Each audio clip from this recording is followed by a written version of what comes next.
పవన్ మాయా OG cinema అదిరిపోయింది మాయా, congratulations. ఏంట్రా బన్నీ, ఏంటి కొత్తగా మాట్లాడుతున్నావు? అసలు సినిమా చూసావా? చూశాను మాయా, మహేష్ ఏఎంబి మాల్లో చూశాను. సినిమా చూస్తున్నంతసేపు నాకైతే గూస్ బంప్స్ వచ్చాయి. అదంతా తమను గొప్పతనరా.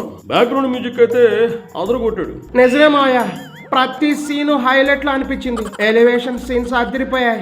ఈ మధ్య కాలంలో ఇంత గొప్ప బ్యాక్గ్రౌండ్ మ్యూజిక్ రాలేదని చెప్పాలి మాయా. అది సరే గాని ఏంటి మధ్య నీలో ఈ మార్పు? మార్పు చెందిన వాడే మనిషి అని రాకేష్ మాస్టర్ అంటూ ఉండేవాడు కదా మాయా, నేను కూడా మారాను. నేను పుష్పరాజుని, తగ్గేదేలే, రప్ప రప్ప అంటూ డైలాగులు ఈ మధ్య కాలంలో తెగ కొడుతున్నావు కదా. బుద్ధొచ్చింది బాబాయ్, ఒక్క హిట్ చూసుకుని విర్రవీగాను. నీ దెబ్బతో, నీ కల్ట్ ఫ్యాన్స్ దెబ్బతో నా మత్తు వదిలిపోయింది. మరట్లుండవు పవన్ ఫ్యాన్స్ తోని. అందరికీ ఫ్యాన్స్ ఉంటారు మాయా, నీకు మాత్రం భక్తులు. బాబోయ్, ఆ అరుపులు కేకలు థియేటర్ దద్దరిల్లిపోయింది. మన క్యారెక్టర్ కరెక్ట్గా ఉంటే సినిమా హిట్ ఫ్లాప్తో సంబంధం లేకుండా అభిమానులు ఎప్పుడు మనతోనే ఉంటారు. అది తెలుసుకోరా బన్నీ. నిజమే కళ్యాణ్ మాయ, కొన్ని సంవత్సరాల నుండి మీకు హిట్ లేకపోయినా అభిమానులు మాత్రం మీతోనే ఉన్నారు. ఆ విషయంలో మీరు గ్రేట్ మావయ్య. మనకి హిట్ వచ్చినా, పెద్ద పేరు వచ్చినా, ఏ స్థాయిలో ఉన్నా కళ్ళు నెత్తికెక్కకూడదు, వచ్చిన దారిని మర్చిపోకూడదు. నిజమే కళ్యాణ్ మాయ, నాకు కళ్ళు నెత్తికెక్కి తల పొగరెక్కి ఒక్క హిట్తో చాలా యాటిట్యూడ్ చూపించాను. ఎంత ఎదిగినా ఒదిగి ఉండడం నీ దగ్గర నేర్చుకోవాలి మాయా. నేనైనా చిరంజీవి అన్నయ్యనా ఎప్పుడు గతాన్ని మర్చిపో, పొగరు చూపించు. అన్నయ్యకి మరీ మంచితనం ఎక్కువ. నేనైతే తప్పు చేస్తే ఎవరైనా సరే సూటిగా ప్రశ్నిస్తాను. అలా ప్రశ్నిస్తూనే రాజకీయాల్లో డిప్యూటీ సీఎం స్థాయి దాకా ఎదిగారు కదా మాయా.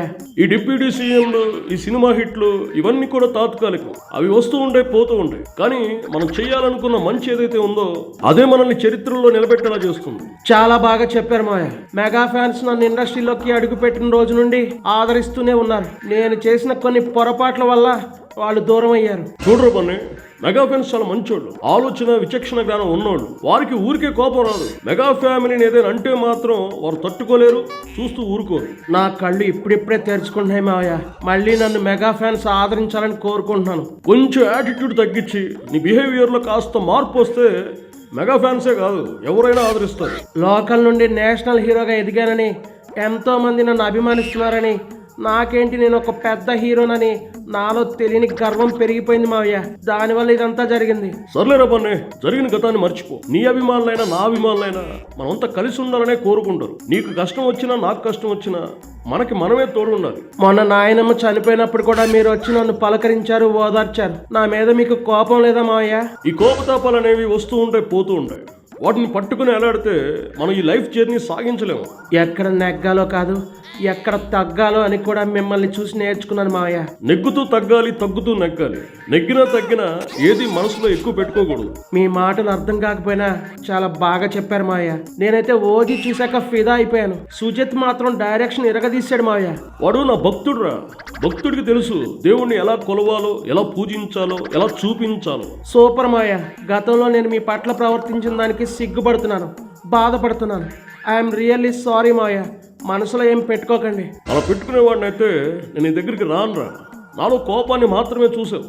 నా లోపల మనసు పడే ఆవేదన, బాధ అవి ఎవరికి కనిపించవు. నేను ఒక్క నా సినిమాలు మాత్రమే కాదు, అందరి హీరోలు సినిమాలు హిట్ అవ్వాలి, ఇండస్ట్రీ బాగుండాలని మనస్ఫూర్తిగా కోరుకుంటాను. ఆ అందరిలో నువ్వు కూడా ఉంటావురా బన్నీ, నువ్వు కూడా ఉంటావు. లవ్ యూ మావయ్య. Love you, love you, love you, love you, love you. Love you two రా బన్నీ, లవ్ యూ.